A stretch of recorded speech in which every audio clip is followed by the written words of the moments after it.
School District Spotlight, sponsored by Go Public Gulf Coast. Welcome back to Great Day Houston. Our School District Spotlight series this morning is highlighting programs that tap into the creative potential of students. We often think of school as a way to prepare kids for jobs one day, but our next guests are preparing students to actually create jobs and solve world problems through entrepreneurship. Sharing their stories from the Fort Bend Independent School District, teacher Sean Thomas and student Christian Slater, and from the Friendswood Independent School District, science teacher Misty Uratsky and student Ganesh Banu. I think for a lot of parents, if they have not been in a public school in a while, don't really understand what's going on. Y'all have kept up with the times. And the same things, and sometimes more, that private schools are offering, you're offering in public schools as well. Okay, for example, Sean, you teach Invest in Yourself. Yes. We certainly know that financial literacy is a problem with adults for sure, and a lot of times this is a problem because we never learned it as kids. Right. So tell us about this program. The program is called Invest in Yourself, and I teach financial literacy. So saving, credit, debt, finance, credit scores, budgeting. Yeah, how many of your kids had ever heard of that before they took your course? Probably they heard the parents say it, but they know nothing about it, right? So I like to do project-based learning. So a lot of my students, they open bank accounts. Then also, majority of them also invest in the stock market, so they own shares in Fortune 500 companies. In high school? At middle school. Middle school. Stop yeah. the madness. Yeah, so we do community workshops where we go from, we do one big workshop, or we go from high school to high school, and our students actually teach the adults how to invest in the stock market. And you said something so critical there. You said project-based. When you say project-based, how does that impact learning? Impacts learning a lot, because it's not just sit and get. You know, I like to teach, and then you guys go ahead and form it and create the project and actually do. And teaching is the highest form of learning, so when I teach you, you teach everybody else. That makes that lets me know that you really understand. And it's your job, once I teach you, to teach your family, your friends, your community, and that's how we change it. Okay, how many times do they mistake you for a student? All the time. Yeah. All right, Christian, why did you decide to join this program? One day I just stayed after school. I was going to tutorials, but I just they had canceled it, so I just went to Invest in Yourself, and I was like, how do I be in Invest in Yourself? He was like, keep coming to the meetings, and that's how you come. And I like the shirt that he had. So I was like, when do I get the shirt? You said you like the shirt that they had? Whatever it takes, right? Yeah, whatever it takes. It was the shirt, so he was like, just keep coming to the meetings. So I kept coming to the meetings. Then I think it was the week before Christmas break, he gave us an assignment for a business plan. And your assignment was? It was the build a brand. It was the build a brand. And you ended up doing that, right? Over the Christmas break. Yeah. What did you build? I'm building my own clothing line called New Waves Clothing. And how has that impacted what you think you might want to do when you grow up one day? It impacted me, like, because now I know that I want to, like, not work for anyone, but I want to have workers for me. And make it big and have a whole team.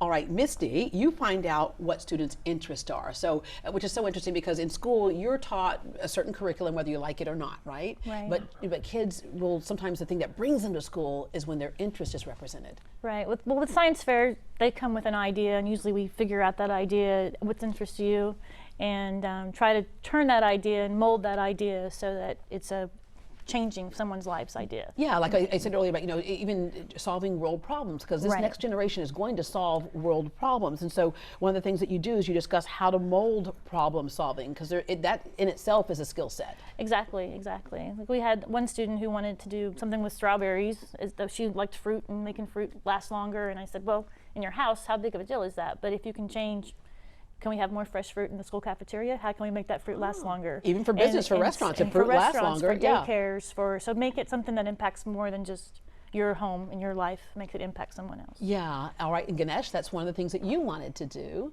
And a lot of this comes from kind of where your parents are from India, right? Yes, ma'am. And so you are aware of other world problems. Yes, ma'am. So my project, the inspiration for mine was, I know how difficult it truly is to find water in India and all these agricultural dependent countries, such as in countries in Asia and Africa.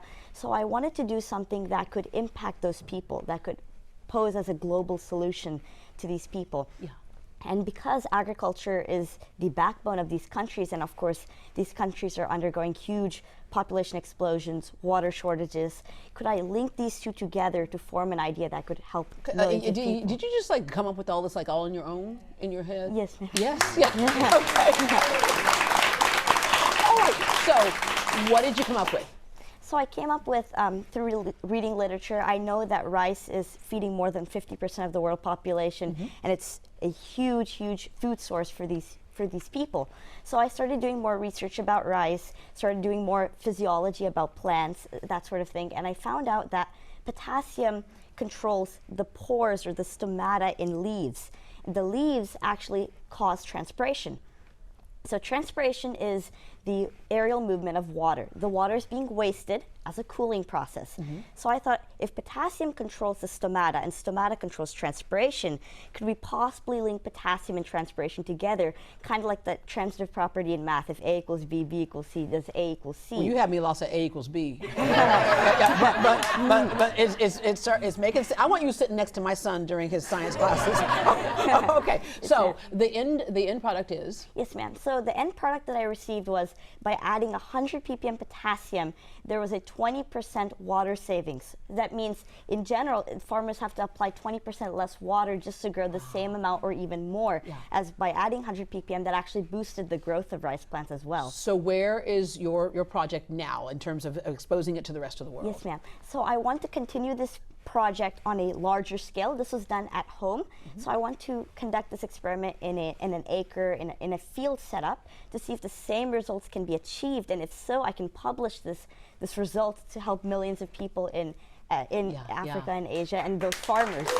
You're heading to Washington, D.C. soon, right? Ma'am? You're heading to Washington, D.C. soon? Yes, ma'am. And what will you be doing there? Can you I'll run for office? I'll be presenting my project to different major scientists in this world, and also to the senators and House of Representatives in Texas. Amazing. And United States. Why did you decide to become a teacher? And thank you, by the way. It was actually by accident. I have a sales and marketing degree from Xavier University, Louisiana, so business background, MBA from Texas Southern, and I was in corporate America for a couple of years, and I didn't like it at all, right? Didn't really like the cubicle lifestyle, and I felt kind of empty. So I wanted to give back, and when I started teaching, that was the first time it didn't feel like work. And I saw myself in them, because I personally wasn't a good student at all, and I didn't like school. So I wanted to transform the way our content was delivered to our students. That's awesome. And then why did you decide to become a teacher? Kind of a little bit different path. I had great teachers growing up, and I wanted to go to college and be a doctor, and then I had a couple of college professors who said, you're really good at what you do, talking to people, explaining things. You need to be a teacher and not be, So I've always enjoyed school, enjoyed all of my teachers, had great teachers. I just wanted to be someone's, fire, light their fire, let them go, and help support them. So. Well, thank you very much for lighting two very big fires right here. Thank you all. Our school district spotlight highlights the great things happening in public schools around the Houston area. Your school district might be next, and for more information, log on to gopublicgulfcoast.com.